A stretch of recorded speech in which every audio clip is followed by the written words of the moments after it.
Seeded mushroom gravy பண்ணுறது எப்படின்னு பார்ப்போம். அதுக்கு ஃபஸ்ட்டு ஒரு 5-6 ஆனியன்ஸை வந்து ஃப்ரெஷ்ஷாக கட் பண்ணி மிக்சியில் நல்லா கிரைண்ட் பண்ணி வச்சுக்கோங்க. அதுக்கப்புறம் ஆயிஸ்டர் மஷ்ரூம் எடுத்துக்கோங்க. இது நாளைக்கான இட்லி மாவுக்கான ஊற வச்சுருக்கிறது அதை ப்ராசஸ் போயிட்டுருக்கு.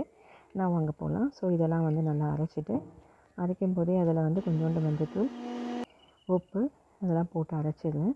இப்போ ஒரு full scoop of coconut oil use பண்ணி அதில் வந்து பே லீஃப் இல்லைனா கூட பரவாயில்ல, பட்டை அண்ட் கிராம்பு வந்து போட்டு நல்லா வந்து அதை ஃப்ரை பண்ணிக்கணும். அது வெடிக்கும், கொஞ்சம் பார்த்து தள்ளி நின்றுக்கோங்க. அதுக்கப்புறம் என்ன பண்ணுறதுன்னா, தக்காளியை வந்து மிக்சர் ஜாரில் ஒரு 4 நல்ல பெரிய பழமாக பார்த்து, நல்லா ரைப்படு பழமாக பார்த்து அரைச்சி வச்சுக்கோங்க. இந்த பட்டை கிராம்பு இதெல்லாம் வந்து நல்லா ஃப்ரை ஆனதுக்கப்புறம் அதில் வந்து ஆனியன் வந்து இதை கிரைண்ட் பண்ணதை இதுக்குள்ளே போட்டு நல்லா ஃப்ரை பண்ணிக்கணும். சோம்பேறித்தனப்பட்டுட்டு பாதியில் நிறுத்திருக்கக்கூடாது. நல்லா ரெட்டிஷ் கலரில் வர வரைக்கும், ஒரு ப்ரௌன் டு ரெட் கலர் வர வரைக்கும் இதை நல்லா ஃப்ரை பண்ணணும். இப்போது தக்காளி அரைக்கிறதுனால நான் அதை ஃப்ரை பண்ணுறது காமிக்கல, இது 2 மினிட்ஸில் காமிக்கிறேன். தக்காளி வந்து நல்லா வந்து பியூரியாக வந்து இந்த மாதிரி பிளெண்ட் பண்ணிக்கணும். இது ரெடியாக இருக்கட்டும், சைடில் இருக்கட்டும். இப்போ வந்து ஆயிஸ்டர் மஷ்ரூம் வந்து நம்ம கட் பண்ணி பிளேட்டில் மூவ் பண்ணிக்கலாம். இது புதுசாக நம்ம வாஷ் பண்ணுற வேலையே இருக்காது, ரொம்ப ஃப்ரெஷ்ஷாக இருக்கும். பார்த்திங்கன்னா தெரியும், இந்த மாதிரி வந்து பெட்டல்ஸாக இருக்கும். இது வந்து லிட்ரலாக நம்ம வந்து ஒரு மட்டன் சாப்பிட்ற ஒரு ஃபீலிங் இருக்கும், ரொம்ப டேஸ்டியாக இருக்கும். பட்டன் மஷ்ரூம்ஸை விட ஆயிஸ்டர் மஷ்ரூம்ஸ் வந்து நல்ல ஊட்டச்சத்தும் நிறைஞ்சது, ரொம்ப டேஸ்ட்டாகவும் இருக்கும். ஸோ இப்போ நான் வந்து ஜிஞ்சர் கார்லிக் பேஸ்ட் வந்து அந்த ஆனியன்ஸ் வந்து ஃப்ரை பண்ணிகிட்ருக்கோன்னு அதில் ஆட் பண்ணிக்கிறேன். நான் ஒரு 2 ஸ்பூன்ஸ் வரைக்கும் போடுறேன். இது ரொம்ப நல்லாயிருக்கும். இந்த ஜிஞ்சர் கார்லிக் பேஸ்ட் வந்து நம்ம வீட்டில் செய்கிறது கிடையாது, நான் கடையில் வாங்குறது. ஹோட்டல்ஸ்க்கெல்லாம் வந்து சப்ளை பண்ணுறவங்க எங்களுக்கு வந்து ஒரு வாட்டி கிடச்சிது. ஸோ அதில் ஆர்டர் பண்ணோம். அண்ட் இது வந்து ப்ராப்பரான ஜிஞ்சர் கார்லிக் தான், வேறு எந்த எசன்ஸும் கிடையாது. ரொம்ப டேஸ்ட்டாகவும் இருக்கும். ஃபுட்டு வந்து நீங்கள் சமைக்கும்போது ஃப்ரெஷ்ஷாக நம்ம குக் பண்ணுற மாதிரி தான் இருக்கும். கூட கொஞ்சோண்டு வினிகர் அண்ட் க்ரீன் சில்லிஸும் ஆட் பண்ணியிருக்காங்க. இப்போ நான் கொஞ்சோண்டு கிரவுண்ட்நட் ஆயில் வந்து இதில் கொஞ்சம் விட்டுக்கிறேன். அப்போ தான் கொஞ்சம் டேஸ்ட் என்ஹான்ஸ் ஆகும்.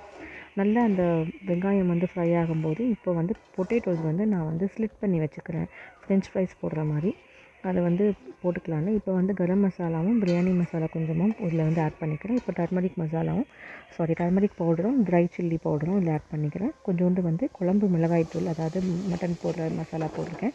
ஸோ இந்த மாதிரி எல்லா மசாலாவும் சேர்ந்து நல்லா வந்து ஃப்ரை ஆகணும். இப்போ நான் வந்து பொட்டேட்டோஸ் ஆட் பண்ணி அந்த மசாலாவில் நல்லா பிளெண்ட் பண்ணிக்கிறேன். இப்போ மஷ்ரூம்ஸை வந்து நான் வந்து ஸ்லிட் பண்ணி கையிலே இப்படி பிச்சு போட்டுக்கிறேன். அது வந்து பிக்கிறதுக்கு ஈஸியாக தான் இருக்கும், ஏன்னா அது ஃபுல்லாக போட்டால் சாப்பிட முடியாது. இந்த மாதிரி போடும்போது ஒன்றுலேயும் ஜூஸ் நல்லா இறங்கியிருக்கும். அண்ட் இதில் தண்ணி அதிகமாக விடாது, இருந்தாலும் நம்ம தண்ணி ஆட் பண்ணிக்கலாம். இது சாப்பிட்றதுக்கு லிட்டரலாக சிக்கனோ மட்டனோ நான்வெஜ் சாப்பிட்ற ஃபீலிங் தான் இருக்கும், வெஜிடேரியன் ஃபீலிங்கே இருக்காது. அந்தளவுக்கு நல்லாயிருக்கும். ஸோ இப்போ மஷ்ரூம்ஸ் எல்லாம் போட்டு கொஞ்சம் கொஞ்சமாக நான் ஆட் பண்ணி கொஞ்சம் கொஞ்சமாக மசாலா வந்து ஒட்டுற மாதிரி அதை வந்து பரட்டி விட்டுக்கிறேன். இப்போ பரட்டி விடுறதை காமிக்கிறேன் பாருங்கள். இந்த மாதிரி வந்து மசாலாவோட நல்லா பிளெண்ட் ஆகி இந்த மாதிரி வந்துடும். இப்போ வந்து டொமேட்டோ பியூரி இப்போ வந்து ஆட் பண்ணிக்கிறேன். இப்போ தான் வந்து டொமேட்டோ ஆட் பண்ணும் கடைசியாக. நீங்கள் டொமேட்டோ வந்து பாயில் பண்ணி அது கூட 2 கேஷ்யூஸ் வந்து அதையும் சேர்த்து பாயில் பண்ணி இந்த தண்ணியை வடிச்சிட்டு பிளெண்ட் பண்ணி ஊற்றலாம். அது இன்னும் டேஸ்ட்டாக இருக்கும், கொஞ்சம் ரிச்சியாக க்ரீமியாக இருக்கும். நான் வந்து இன்றைக்கி வந்து காரமாக ஹாட் அண்ட் ஸ்பைஸாக பண்ணுறதுனால நான் அதெல்லாம் ஆட் பண்ணலை. ஜஸ்ட் வெறும் டொமேட்டோ மட்டும் ஆட் பண்ணிவிட்டு விட்டுட்டேன். ஸோ டொமேட்டோஸும் கொஞ்சம் தண்ணியும் விட்டுட்டு ஆட் பண்ணுறேன். இப்போ வந்து தேவையான உப்பு போட்டுக்கிறேன். எங்கள் மாமியார் வீட்டில் இந்த மாதிரி ஜாடியில் தான் உப்பு இருக்கும். ஸோ ஆல்ரெடி நம்ம உப்பு போட்டிருக்கிறதால நான் அளவு பார்த்து ஆட் பண்ணிக்கிறேன். ஸோ இப்போ கொஞ்சம் கிரேவியாக வந்து தண்ணி விட்டு நல்லா கொதித்து வரும்போது கொரியாண்டர் போட்டுக்கிறேன். இப்போ வந்து நம்ம என்ன செய்யலான்னா, பரோட்டாவும் சப்பாத்தியும் செய்யலான்னு சொல்லிட்டு மாவு வந்து வச்சுருக்காங்க. எங்கள் அத்தை வந்து மாவு வந்து பிசைஞ்சு வச்சுருக்காங்க. ஸோ அதில் வந்து நான் வந்து பரோட்டாவும் கொஞ்சம் சப்பாத்தீஸும் போட்டிருக்கேன். ஸோ கிரேவி வந்து நல்லா வந்து எண்ணெயெல்லாம் வெளியில் வந்து செம்மையாக வந்துருச்சு. இப்போ வந்து நான் பரோட்டாவுக்கு ரெடி பண்ணிகிட்ருக்கேன். ஒரு பாதி சப்பாத்தீஸும் பாதி பரோட்டாவும் போட்டிருக்கேன். ஸோ நூல் பரோட்டா அப்படின்னு சொல்கிற மாதிரி நான் வந்து இந்த மாதிரி எப்பயும் போடுற ஸ்டைலில் வந்து நான் பரோட்டா போட்டு எடுத்துக்கிட்டேன். அந்த என் பரோட்டா வந்து லேயராக தான் வரும். இது வந்து கோதுமை மாவில் தான், நம்ம வீட்டில் வந்து மைதாவில் செய்ய மாட்டோம்.